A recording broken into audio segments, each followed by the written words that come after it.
Thank you for joining the Human Machine Team, the intersection of diverse skill sets. We're going to have a great discussion about all of the different skill sets that are a big part of the machine learning and AI world, and taking a look at some of the ways that different organizations in the government and the national security space are beginning to understand AI, to use it to achieve different mission objectives, and also to train within the organization different analysts, different operators to use emerging technology tools for the sake of the mission, and to create entirely new outcomes that were never possible before.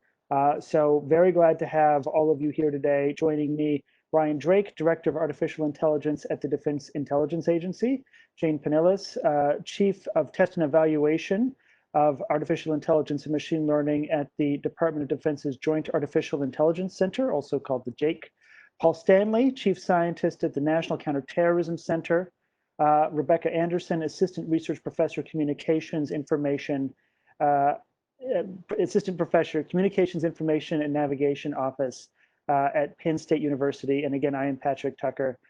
So with that, I'd like to give everybody on the panel an opportunity really quickly to give a couple quick sentences of introduction into who they are and what exactly they do. I'll start with you, Brian. Thank you very much, Patrick. Very much a pleasure to be here today, and I really do appreciate the invitation. So I work in the Future Capabilities and Innovation Office. Our function in DIA is to identify issues that require some degree of either business process or human intervention or technical solution. We have several different directors of every area of science. I am in the area of computer science, and so they renamed it into a director of artificial intelligence, and that's what I do.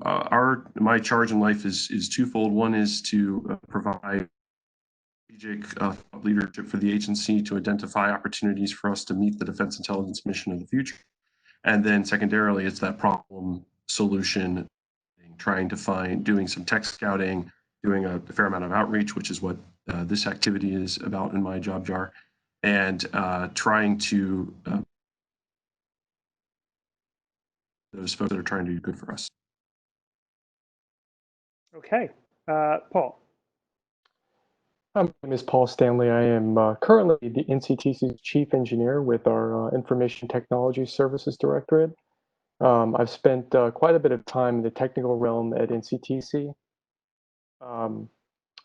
Both at our Office of Data Science and Innovation, I was a senior data scientist there for quite a while. I've worked as a senior developer at NCTC as well. Prior to that, I worked at the NSA, I worked at the FBI, and I was a cryptologic Arabic linguist at the Air Force. So I have a kind of a wide swath of varied experience over the years.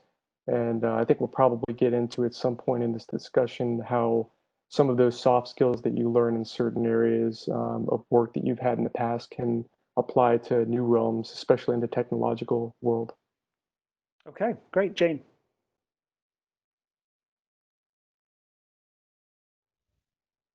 Hi, everyone, and thank you very much for the invitation to be here. My name is Jane Pinellas. I'm the Chief of Test and Evaluation over at the DoD Joint Artificial Intelligence Center. Our general mission at JAIC is to accelerate the adoption of AI across the DoD. And my branch, the Test and Evaluation branch, participates in that vision in a few different ways.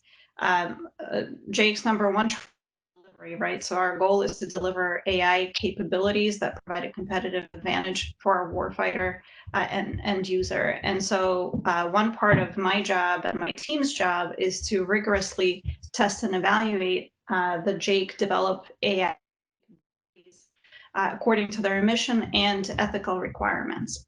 On the other hand, another one of JAIC's roles is to scale and cultivate AI capabilities and create repeatability in the rest of the DoD. And so another part of our charter over in test and evaluation is really to productize whatever knowledge we get from testing JAIC's AI products and any kind of lessons learned and information, and package it so that the rest of the department test community can use it as well.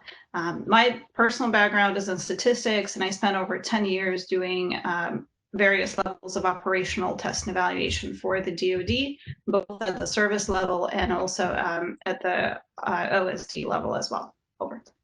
Okay, great. And Rebecca. Hi, everybody. It's nice to be here. I work at the Applied Research Lab at Penn State University. I bring a liberal arts background to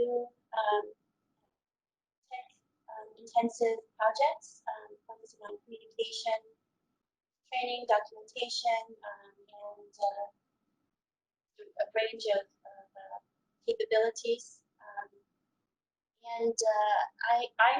I tend to be the outlier on these projects. My background again is liberal arts, so my research areas are education, applied linguistics, and narrative and cultural analysis. So I'm deeply interested in the topic of today's panel.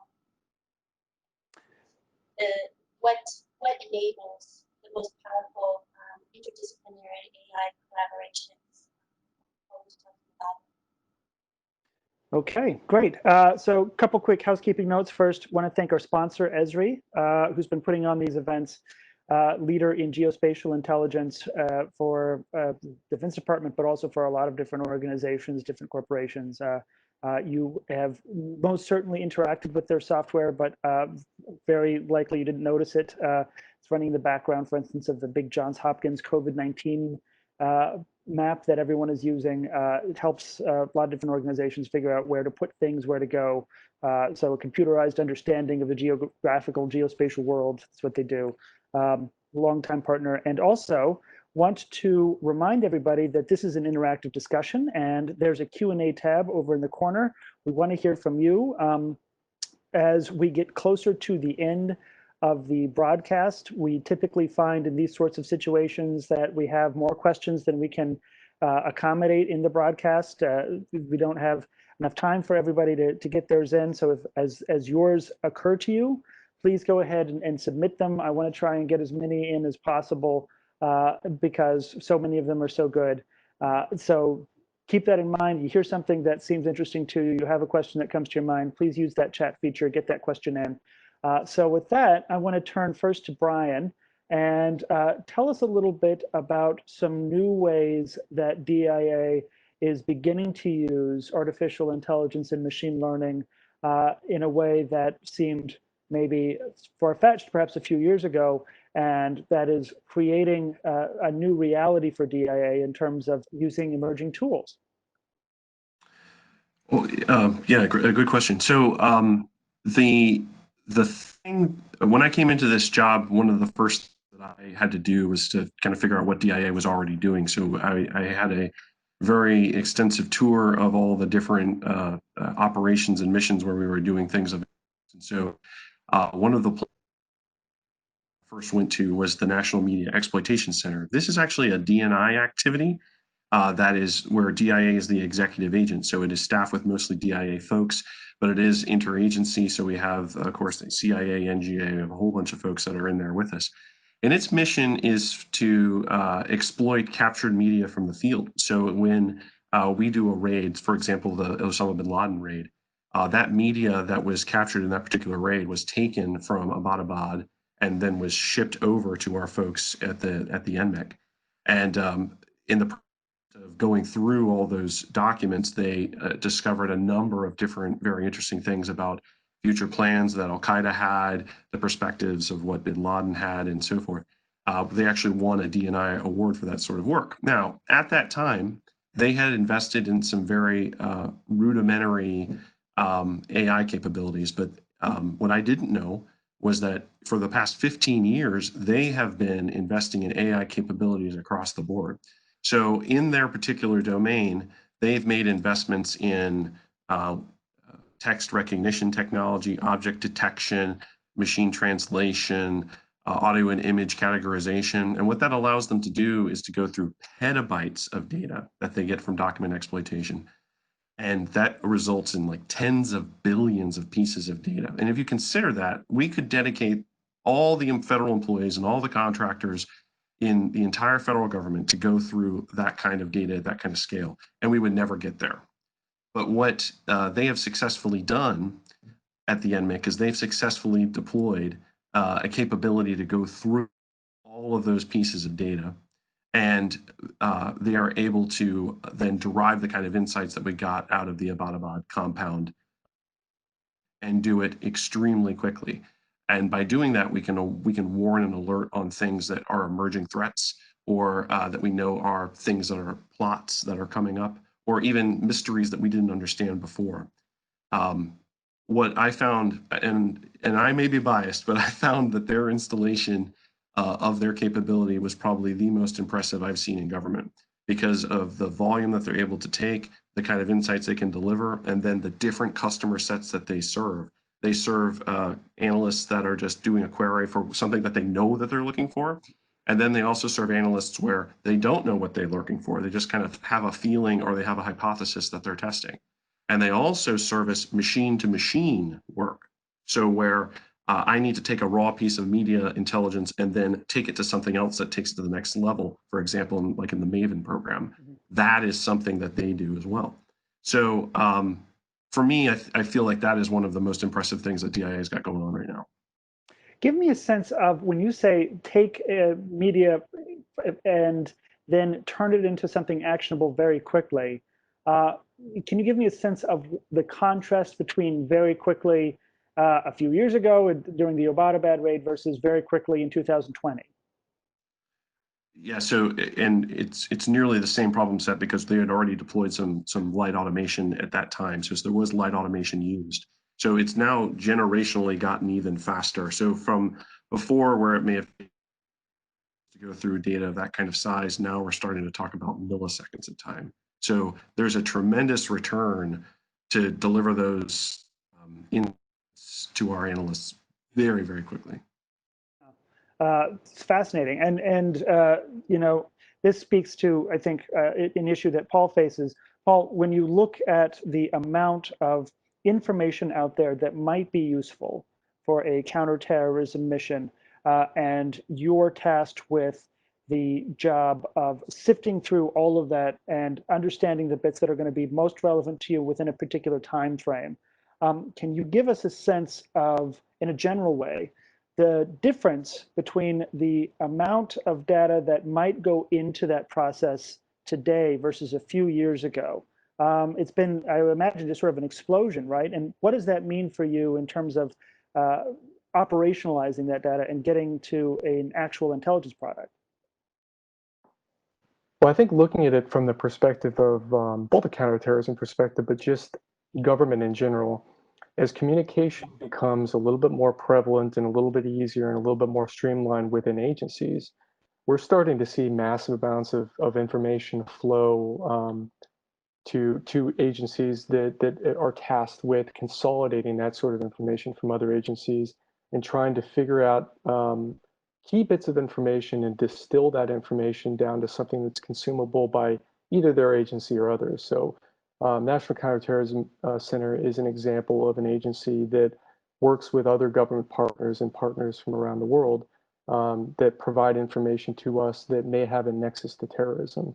So we are tasked with determining whether there is a nexus to terrorism. And as you can imagine, we get sources from all over the place. So what does that mean? Data is not, there's no common scheme, there's no common format to the way that data is sent, transmitted, even within government agencies. And that's a big problem. That's a huge problem, because what's happened in the past, in large part, has been the use of things like regular expressions. So people that are familiar with Python or Perl or any scripting language will immediately know what I'm talking about, where you're kind of on a case-by-case basis. You're writing code to be able to say, pull out this sort of information that I know might be relevant to this particular type of document. And what we're able to do now with machine learning is to say, instead, let's do some supervised machine learning. We've got this corpus of data from years and years and years and years of human exploitation. Let's take the findings of that human exploitation and let's train a model to be able to then predict as documents come in, at the very minimum, just to give analysts a heads up that this may be relevant to them, we should probably put eyes on it, or this is definitely something they don't care about. Just by doing something that simple, I think not just at NCTC, but across the community, we've seen a huge reduction in the amount of work that we have to do on the human side. And one of the great things about that is the fact that it's not that we're ever putting anyone out of a position. I think the great thing about machine learning in this context is that we're actually empowering analysts to be able to do the work they really want to do versus having to do the work that they do on a daily basis. You know, we're taking them off the assembly line and we're letting them kind of work in the clouds a little bit more. Okay. This is a very common theme among all of the discussions that we've had with folks in national security and defense is how particularly people that are program managers or senior officers envision artificial intelligence as something that is going to enable their talent pool, that's going to enable the human either analyst or operator. It's something that is kind of unique to the way the United States does national security as opposed to, say, China or Russia. We're very focused on individual talent development in human beings, and also that provides an individual point of accountability for commanders, which is a thing that certainly in the military context they tend to like, is having a human being that's accountable for different decisions. And then the artificial intelligence then supports decision making in sort of an advisory role at best, or just cutting down on the amount of work that's required in order to really analyze a situation. And I want to get to Rebecca and Jane, but first I want to turn back to you, Brian, real quick, and ask a couple follow-ups on this very fascinating thing that you just revealed for all of us, because I had no idea that we were actually using rudimentary AI on the products of the Abbottabad raid. It's kind of a big deal. What are the challenges to using those sorts of tools in the field? Obviously, you know, and especially how do you envision those challenges going forward? Because we're talking increasingly about the US potentially being deployed to a lot of places where they're going to be operating in highly contested environments, where there's a lot of electromagnetic interference, where you're not going to be able to send stuff back as quickly as easily. How do you envision that sort of tool working in the field today, especially if it's a difficult field, and increasingly in the future? It's a really interesting question. Back in the 70s, when we were running the Corona program for a satellite, we'd fly over a target and it would take a variety of pictures. It had a cartridge of film in it, and that cartridge of film would be ejected once it was full. And so we kind of have an idea of like, okay, it's almost full, so let's put a plane up there. And so the plane would have a net, and the cartridge would get ejected and would get captured by the net, and it would get flown back, actually to DIA headquarters, where it would get exploited. And then it would be used for intelligence products. In the now, we don't have to do that, right? It all is flying around. But in a denied environment, you're not going to be able to have those ways of flying stuff around. So over electromagnetic waves, right? So I think into the future where we have places where it's more of an austere environment, you're going to be going back to the future. I would expect that if we had something like the on planes, is my guess.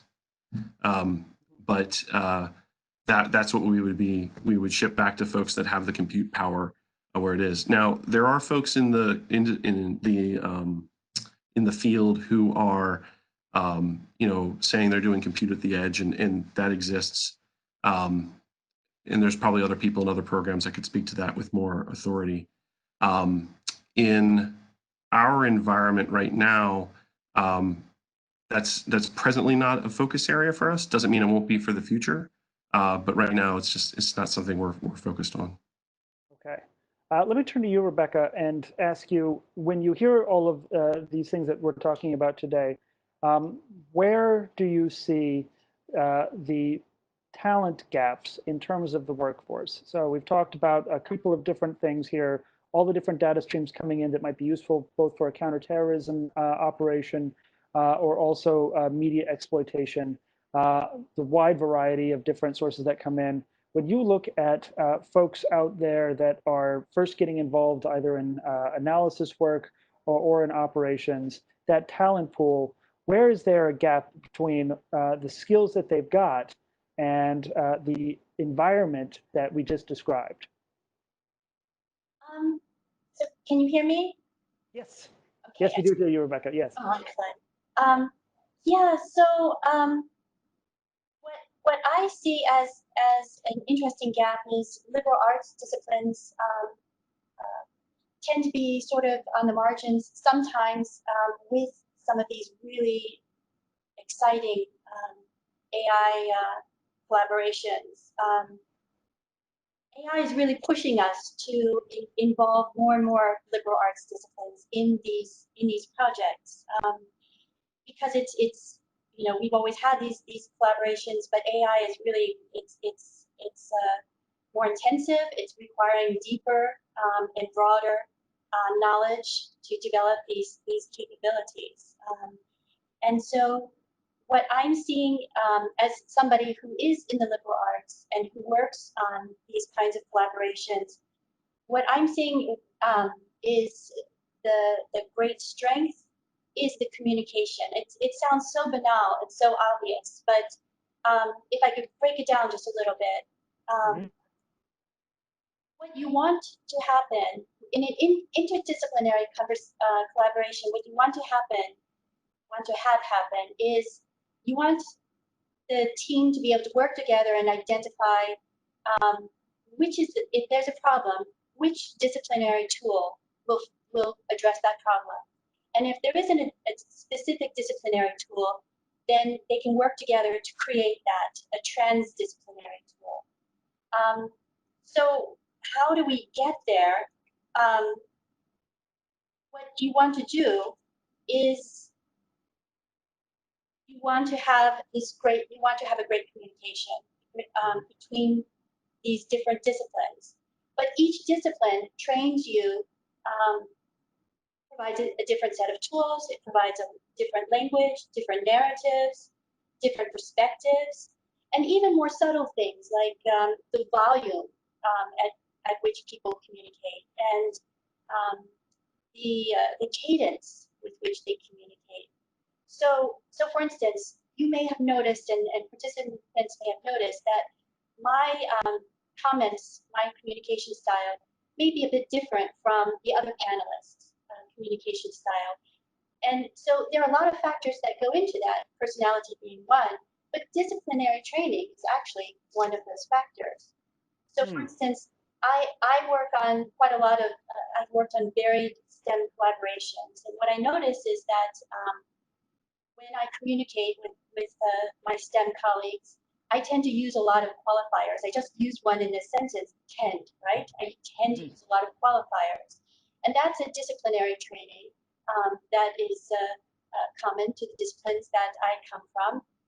So if I happen to work with people who don't use qualifiers very much, or sometimes not at all, if we sat down and talked to each other about a particular topic where I used qualifiers and they didn't, we would probably come to realize that we mean the same thing, but we're using different words. And it's not just the jargon of our disciplines, it's our other word choices, and it's the cadence and volume, etc. So this communication style, these differences influence how we understand each other. And it influences the collaboration choices that are made. So what do we do about that? Although there are a lot of gen ed courses, like at Penn State University, we have gen ed courses that are combining two different disciplines in a particular course. And I would say, in addition to the content, focus on talking about how we talk. Just as I am doing right now in this discussion, I'm talking about how I'm talking. I'm saying this is something that's disciplinarily influenced, and this is the outcome. You do that in schools, and you do that in the workplace as well. Give workshops, opportunities where people can talk about the content, and also guided discussion and reflection and practice, where you talk about how you talk to each other across the disciplines. And then you can get the best possible contributions from these interdisciplinary teams to create, the next generation of these wonderful products that everybody's talking about just now. Yeah, I think that's great. And that gets into a lot of the different skills, so-called soft skills, that are actually very relevant for a future that's dominated by machine learning. Let me turn to Jane, though, and ask her, because you are in charge of the implementation of the ethical framework for the Defense Department, which is a huge deal. For those of you that aren't familiar with the new AI principles list that the Defense Department has signed on to, we've covered it. We actually broke the news that they were adopting it officially, and we also broke the news on the draft. Just why? That's why you're here, because you know we do that sort of thing.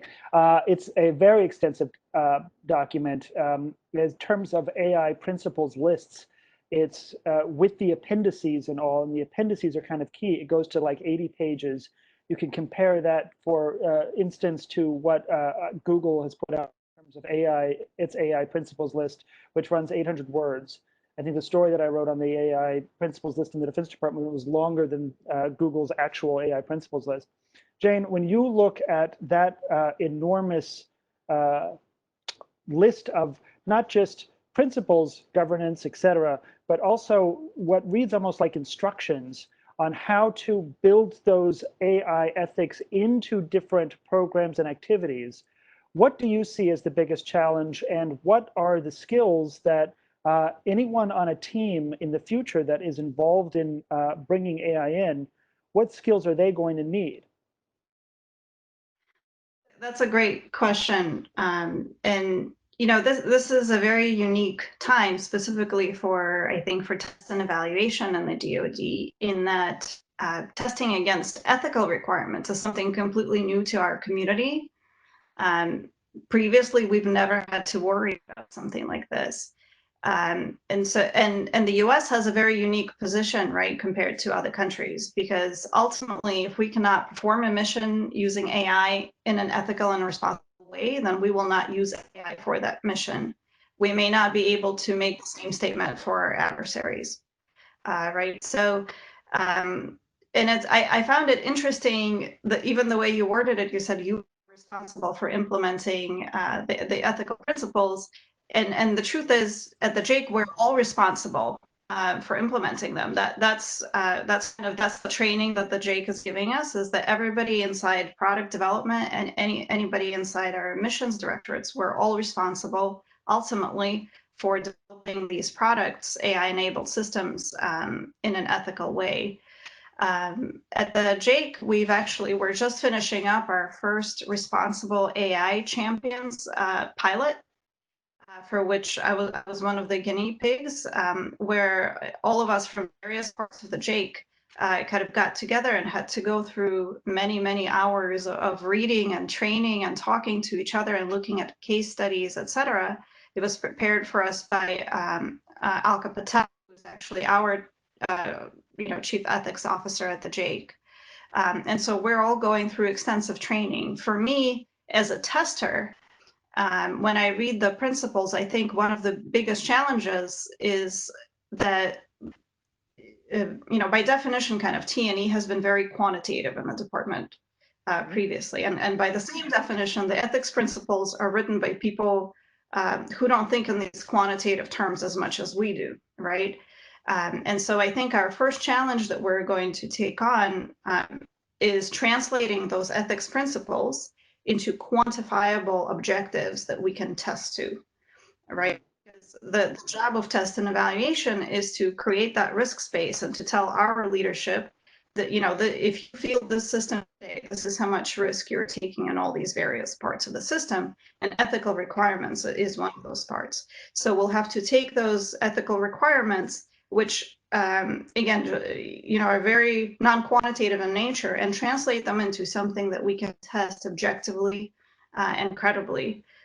But with that said, it's a challenge that my T&E team certainly embraces. I think we're all very excited to take on something like this, but it is very new and no doubt will be challenging.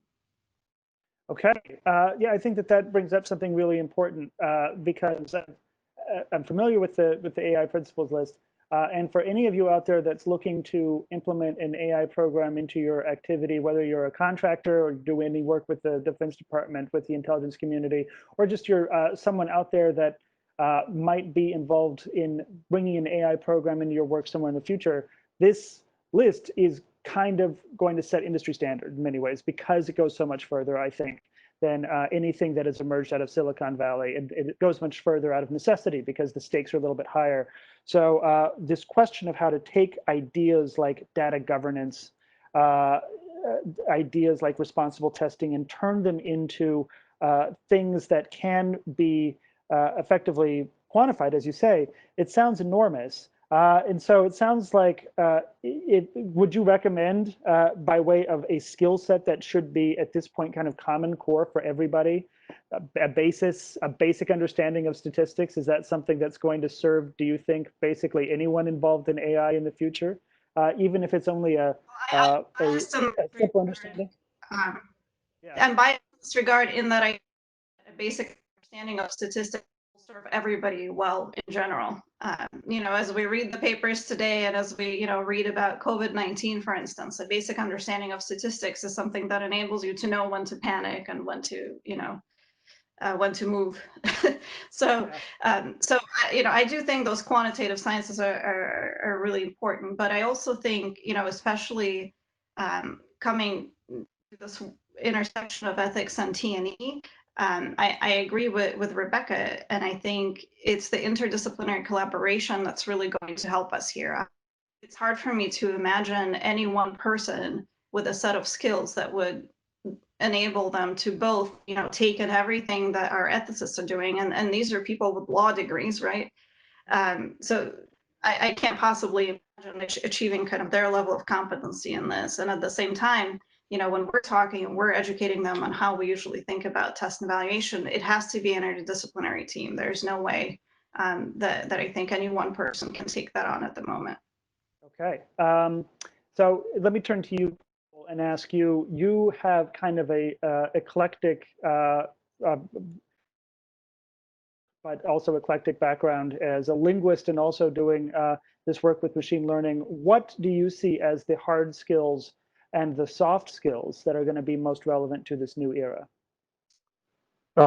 So I think I'd start off by answering that and kind of bring to light something that we all know, but we don't always think about when we start talking about the world of AI, and that's that this is a completely new field, something that's literally come out of left field, out of nowhere, but yet it's already become ubiquitous across every single industry. So because of that, I mean, what we're seeing is it's the talent pool. It's very difficult to find someone, especially in the government, where you can bring someone on at the pay that they're going to receive in the private sector. So first, I think on the government side, we need to ensure that we're offering the right sorts of things, and we're at the minimum, we've got the data. We've got great data. People that are into data science and AI love to play with data.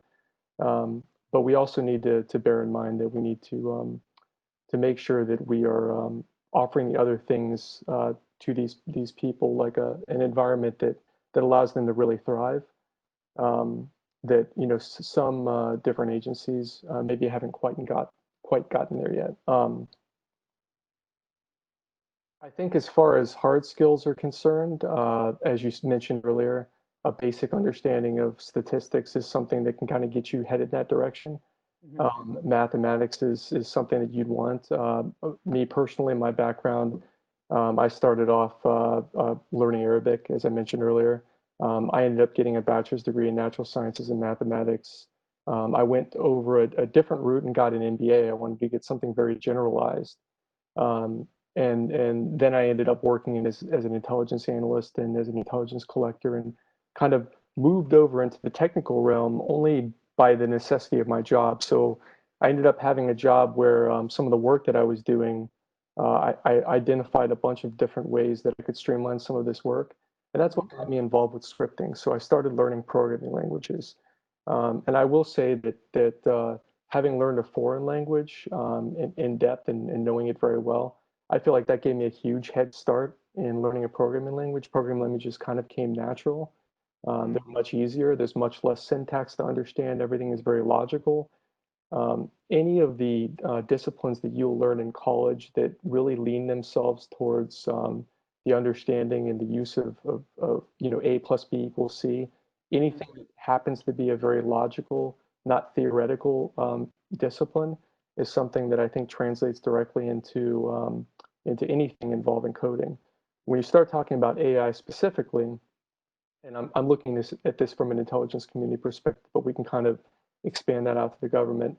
Um, we have as I said earlier, we have a brand new field, right? And we've got tons of technologists across the government, but these people in large part are engineers, they're developers, they're architects, they worked on legacy systems.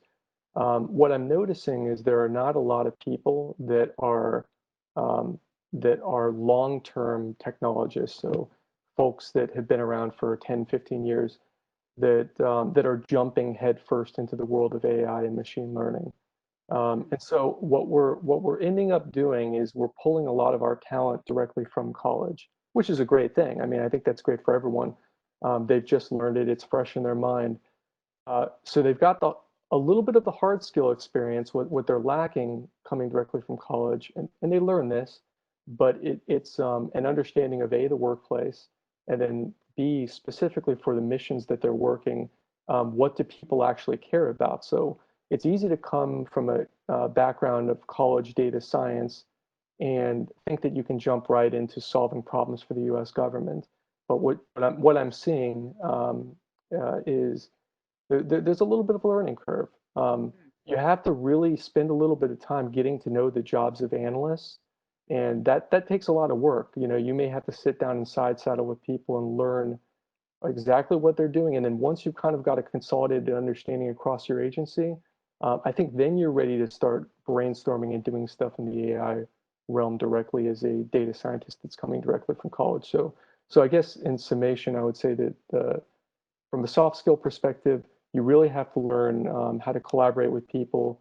You have to understand how to communicate well with people. You have to demonstrate the willingness to actually come into a new environment, a totally new world, and very quickly learn the jobs of the people around you.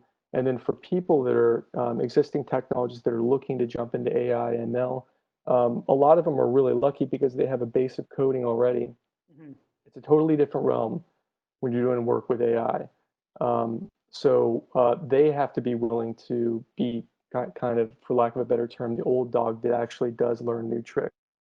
And they have to invest a lot of time outside of work to pick a lot of that up on unclassified data sets and then find a way to apply that to the job that they're already doing. Okay, let me turn back to Jane because I think she had a comment on this. Yes, thank you. I had a couple more things as he was talking came to mind.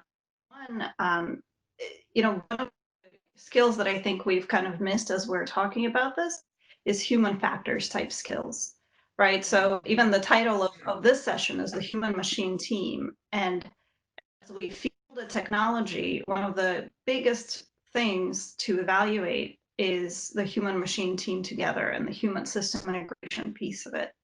And I think, again, traditionally from a test and evaluation perspective, we're used to looking for these very quantitative backgrounds in folks, but really anything in terms of experimental psychology or neuroscience or education and things like that actually enable you to get an entire different side of the system that is very, very, very relevant.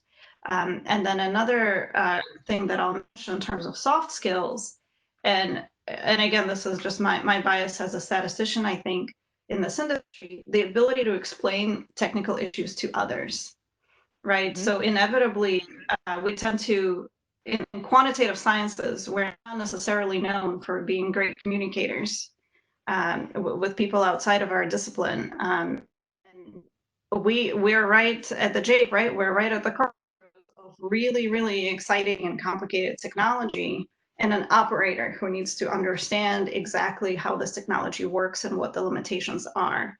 And so it is absolutely incumbent on us to be able to explain every in and out of that system and every limitation and risk associated with that system, in a way that doesn't put that operator to sleep, and in a way that the operator can understand. So no matter how complex the analysis is in the background, right, we have to be able to get that across. And that's probably one of the biggest skills that served me well over the years. Yeah, that's fascinating. I think very important. You know, we talked about human factors and making things accessible to the operator. It's something that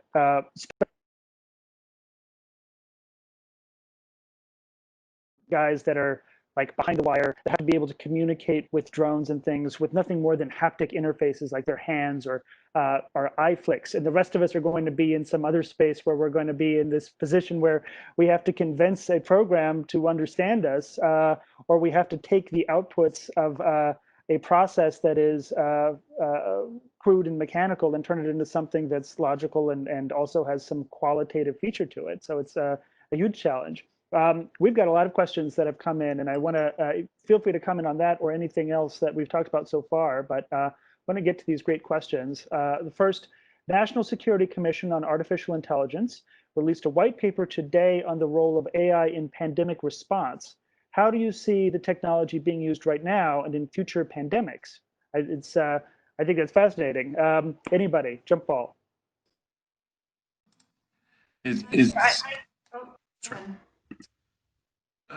Sorry. So what I was going to say is that we had a recent public solicitation that I or selection board for, and we got a number of papers that came in that were not relevant to what we were asking for, but they did have a lot about the COVID-19 response. And some of the things that they were suggesting were difficult for the Department of Defense to do because they're really not our mission. They belong to the CDC or the NIH or something like that. Right. But what was interesting about that was that they were looking at wearable technologies, and they were saying that, you know, if you had an iPhone watch or an iWatch, if you had a you know, a Fitbit, if you had something else, I mean, and even we're going into things like cochlear implants or pacemakers, all that stuff is being instrumented and Bluetoothed and can be collected. And they were making a fairly impassioned plea to, I guess, to someone who would listen, that you could deploy something like that for the crisis so that everyone had these bands on them. And if it had if it was taking your temperature and your heart rate and so forth, you could start to approximate like, oh, we're pretty sure that this cluster of folks is infected because they're showing certain symptoms. So from a technologist perspective, I was like, whoa, that's pretty cool. The civil libertarian in me says, oh my God, right? So there's this really difficult, and we're already kind of circling around it. There's this really difficult interplay between what is technically possible and then what is morally appropriate or ethically appropriate. And I could see that future. I could see where it is. I just don't know if that's where we want to take the country. Yeah, it's I think a really good point. It's one that we're watching a lot of folks in Silicon Valley grapple with. In terms of what data is useful for people, there is a privacy law that sort of lays that out. You've got things that are personally identifiable pieces of information, and that's pretty much off limits for almost every use that you can imagine outside of a warrant. But the privacy law was written in the 70s, and it's very easy if you've got a data set of lots of other openly available data to infer what you might have been able to figure out if you had access to that personally identifiable piece of information. So in terms of figuring out what data is legal for you to use, take a look at that privacy law, I would say. But it's a very good point. I'm reading recently about a bunch of researchers at Carnegie Mellon that have come up with an AI app that can detect the presence of COVID-19 based on voice modulation. So it's basically a testing app that doesn't take any fluid sample at all. It just listens to you talk. I think that there's a big danger there in terms of false positives, but regardless, it's obviously an area worth further investigation, further research, if not exactly implementation. But that speaks exactly to your point. How much do you want different systems to be able to infer about you, given openly available data? And that's part of why I think we need to have this ongoing discussion, especially if you're dealing with a user group that is public. At some point, they're going to have feelings about all that you've been able to infer about them. And those feelings will be good or bad, depending on how they were brought into the process, I think. So I think that, yeah, helping people to know what data they're surrendering, how you're going to use it, and then presenting them with a product that actually improves their life or their safety, I think that you're going to have more luck with that than you are harvesting or buying whatever you can from a data broker, turning it into an awesome demonstration, and then terrifying the crap out of people. And then I'll write you up and people will love my article and it's going to be great. For me, not for you if you do that. Another question, how do you see the emergence of AI into the intelligence community shape the required backgrounds or skill sets for students entering the field of analysis? I'll throw that out to anybody.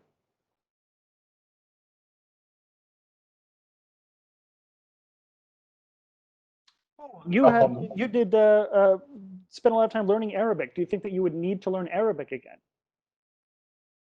I definitely think so. I mean, in the intelligence community and then in other areas of the government, there's always going to be need for good translators, right? So I would consider myself to have always been a mediocre Arabic translator. So I learned modern standard Arabic, which is called Fusha, which is completely different than Egyptian dialect or Levantine dialect and a million other things.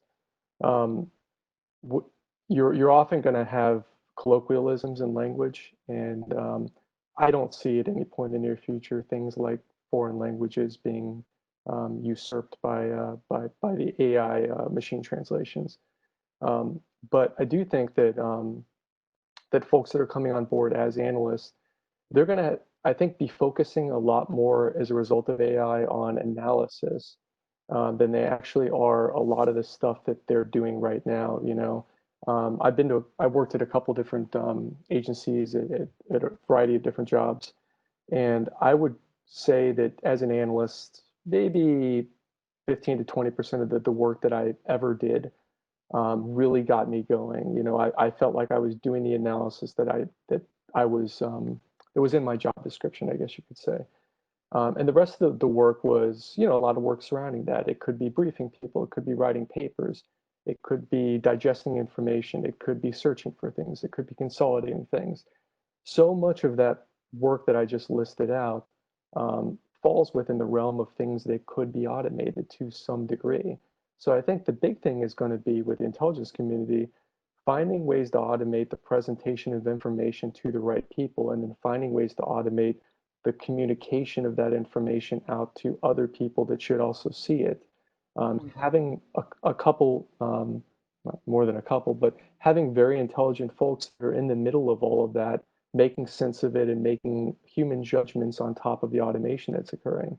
So I think people coming out of school or people joining into the intelligence field, the big thing is just going to be, you know, the same things that they've always needed to know, having a good awareness of world events, having an interest in those sorts of things, having an interest in U.S. government events, and but with a little bit of a technical bent, understanding what automation can be done for you, and then being willing to at any point in time when you're doing a job say, these are the things that are not working in my job, these are things that I think could be automated. I'm going to write up a white paper and I'm going to submit this to see if we can find a way that that AI might work in this realm.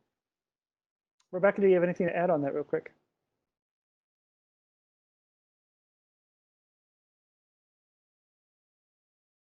Yeah, language analysis, for instance, natural language processing and various kinds of language analysis is becoming more sophisticated, right? But there are nuances in language analysis that are always going to involve an analyst in the loop. So, for instance, semantic prosody, which is very nuanced and very variant kind of language meaning. You can automate it only so far.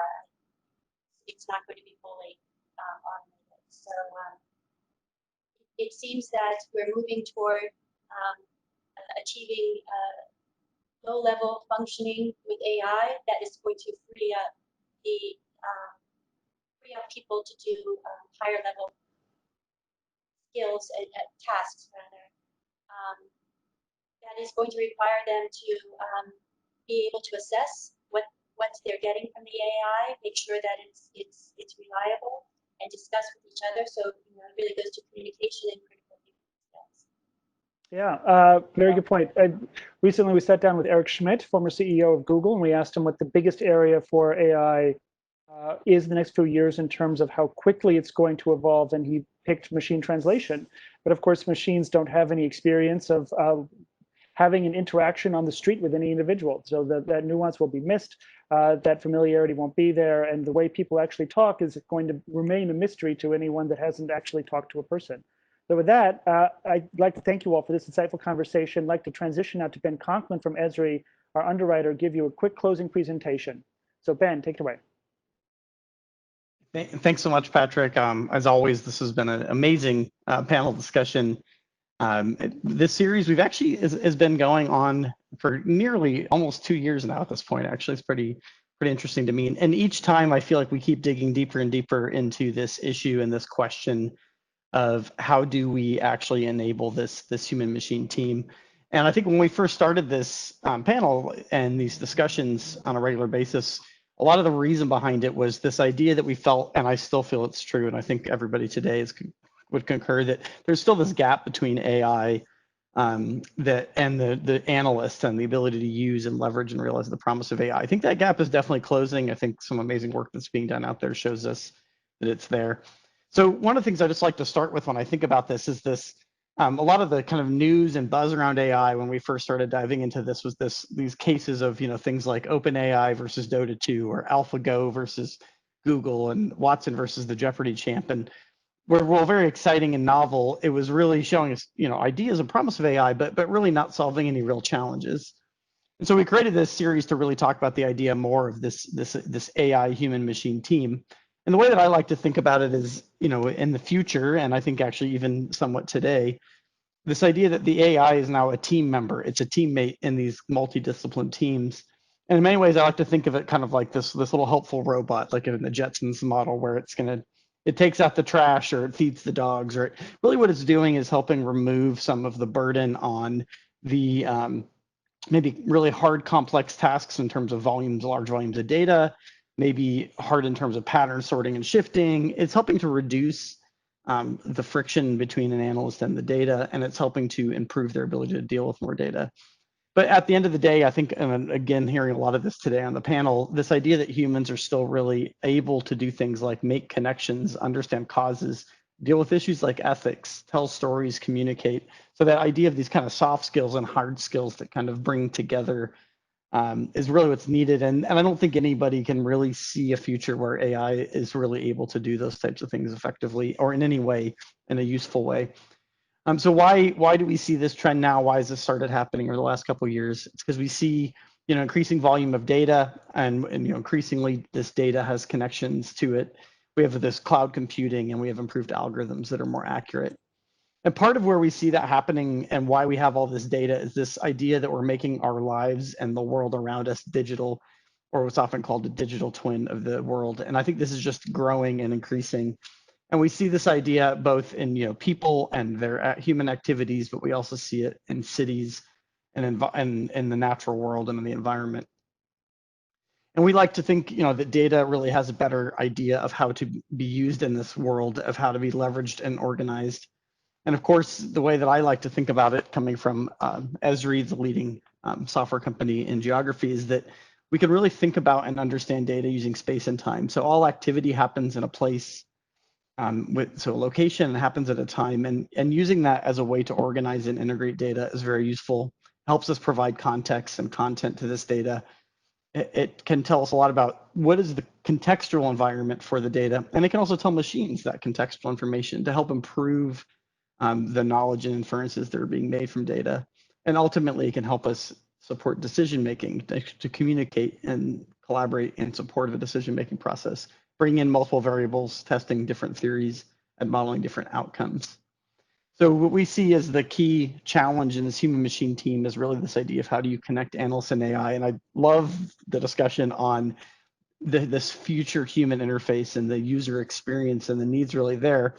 And as we see, I think a lot today is that we're, I think, in the very early days of that. The idea that you need to somewhat be a programmer to leverage AI is still probably one of the biggest stumbling blocks and biggest challenges to connect these analysts. As was said a couple of years ago, at the time, the director, Mike Rogers, that really this future is about this human analyst and the combination of him and artificial intelligence. And we think about that really being expressed in the form of a platform for analysis, which is really about integrating data in real time in a distributed fashion, and providing this kind of workbench for analysts to condition and manage data, visualize and explore data, and perform data modeling. It's really about taking data and abstracting it in a form that can be that can be integrated dynamically. and about being able to visualize and explore that data dynamically and providing that as a human interface that can actually be understood by human beings, but also exposing that in a way that can be done in advanced modeling tools, of course, programming and tools like Python and R, and be able to visualize that data. So what are the challenges that we've been discussing as we've been going down this road of this human machine team? And we've been diving deeper and deeper into these challenges actually in each of these series and these discussions. And it's really, I found it to be in this area of kind of training, trust, and our ability to transition our technologies. When we talk about training, we talk about both the human training the human, but also training the machine. I think this is a well-known fact of AI now that really most of the power of AI comes in our ability to train the AI and often to train the human. And I thought the example earlier of that you need to take a data scientist and bring them into the analytic community. That's training that science into the analytic discipline that's needed, but also then of course training the machines to be able to think and understand and process in those areas, and can be quite challenging. Of course, the need to build trust. And I think I would definitely add ethics to this list now as well. As Patrick mentioned, the awesome ethics framework that's been developed, a lot of it has to do with trust, both trust in the tools to give us the right answer, but actually the trust in the tools to give us responsible and actionable information.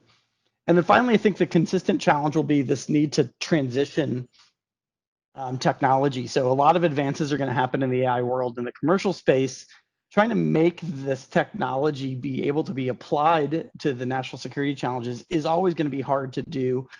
It's going to require a constant mode of transitioning from the kind of commercial world into national security space, and also where possible, leveraging and collaborating. I think that the fact is there's unique needs in national security. Looking for a purse in Google Images may not directly translate into surface-to-air missile launchers, for example. So this transition is really kind of a two-way road, but it requires understanding. And I think the work that the Jake's doing as an example is fantastic examples of this. We've seen a lot of great advances through their ability to quickly integrate technology. And the Esri's relationship with the Jake has been really around that, taking our commercial technology that's used for things like the Johns Hopkins dashboard, like the COVID pandemic response, that same technology, and using it for things like HDR missions, and now looking, of course, at the future of kind of joint warfighting. And of course, there's a lot more challenges that I think we're still discovering. Panels like this one today and the questions that you've asked really help us with that. I help us kind of shape the future. I'm very interested, of course, in hearing about future challenges and ideas. So your Q&A that you filled in, and feel free to throw more questions in there, will help inform us on future topics and future panels that we'll pull together. And with that, I guess that concludes our session for today. And I really appreciate everybody's attention. And I definitely appreciate the panelists and the just wonderful job that they did. And it's amazing to me the insights that I gain every one of these sessions. Okay, thank you, Ben. Appreciate it. So that does conclude our on behalf of INSA and our underwriter Esri, you just heard from. Thank you all for tuning in. Thank you especially to our panelists for taking some time to talk to us today. The webcast and the rest of the Human Machine Team series is going to be found on demand, accessible through govexec.com. So if you missed anything, you'll be able to find it there. And with that, au revoir. Have a great day.